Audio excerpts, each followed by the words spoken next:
And New York Governor Kathy Hochul is claiming that the GOP is manipulating voters with a crime conspiracy to make them feel unsafe. Let's bring in former New York City mayor and also former attorney to President Trump, Rudy Giuliani. Rudy, thanks so much for joining us, my friend. You know, it's amazing the rhetoric coming from Kathy Hochul. She's not alone. We heard Hillary Clinton basically saying Republicans are trying to scare people. What do you make of this sort of, it's a conspiracy as opposed to a crime reality?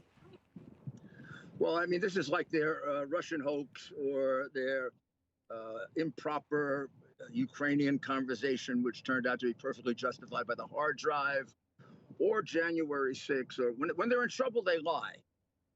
So, I mean, this is probably one of the more ridiculous lies. This is hardly a Republican conspiracy. It took place in 17 Democrat cities last year, record numbers of murder. New York has nothing to do with the Republican Party. It's been controlled by Democrats for 20 years. As soon as a Democrat got back in control of New York, we had riots again. We had the police being blamed for everything.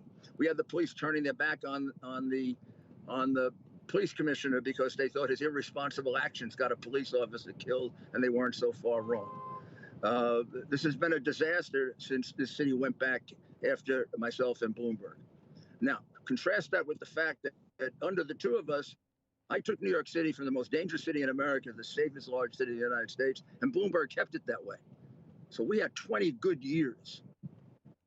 This is all because of Democrat policies. There's no magic to this, Rita. Could this backfire then, Rudy? Could this backfire? Because, you know, everybody is seeing the crime rising. As you talk about in New York, crime is up 31%. Do you think that this disconnect, we saw it already in the polls, too. I mean, immediately in that debate where Kathy Hochul said, why is it so important to you? You could see she dropped in the polls right after that, too. Wow. Could that turn voters off also, Rudy? And is that what's driving people as we're seeing the polls definitely tightening and surging for Lee Zeldin? Yeah, I mean, you saw one of those things that's going to make debate history. It's going to be one of those 10 things they point to and say, well, that's one of the biggest mistakes anyone ever made. Imagine in a city and state where people are frightened out of their minds. We have so many victims, mothers crying, fathers crying, children traumatized. And she says, why are you making crime, to Zeldin, why are you making crime so important? I tweeted out immediately, now we know why we have so much crime. We have a governor that's not engaged. We've got a mayor that's not engaged. And when he is engaged, crime goes up. So what we need is a comprehensive approach.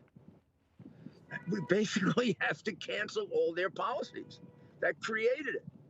First of all, the bail.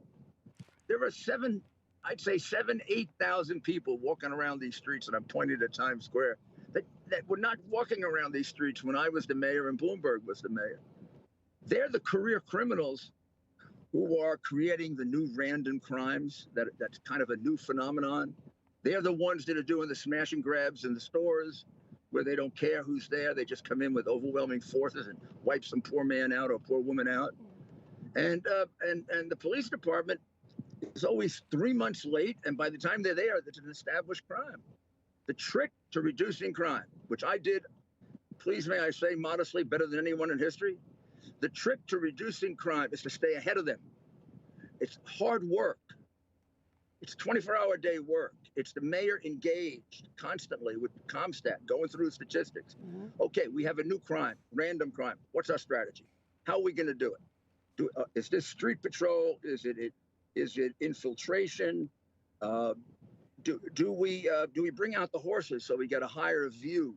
I straightened this place out right here at Times Square in front of me using horses, walkie-talkies, and that's how I started the anti-crime unit, and plain clothes in the crowd. If we did it now, Adams would have guys with uniforms in the crowd. You're not going to pickpocket somebody in front of a uniform. Right, 1,000%. By the way, Rudy, I love that you're in the car and joining us too, because I know that you're so busy right now. Real quick, what's your prediction for Tuesday? What are you expecting?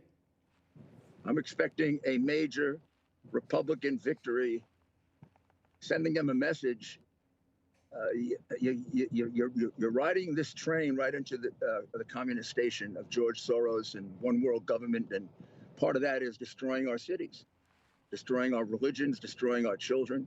I mean, we're not even talking about how the state wants to take children. The state of New York wants to basically decide whether your kid should get mutilated or not tell you. I mean, we're talking now major fascist policies. Yeah, there are so many issues. There are absolutely. Rudy, I know that you're in a rush because you're in the middle of all these different campaign stops. We're going to do a press stops. conference right now. Well, thank you so much for joining us, Rudy. We really appreciate it. Thank you so much. No crooked establishment. None of that twisting the truth. No talking down to me. Don't tell me how to think. Don't tell me how to think. Don't tell me how to think. I trust Newsmax. Newsmax. They don't tell me how to think. They let me decide. Newsmax. real news For real people.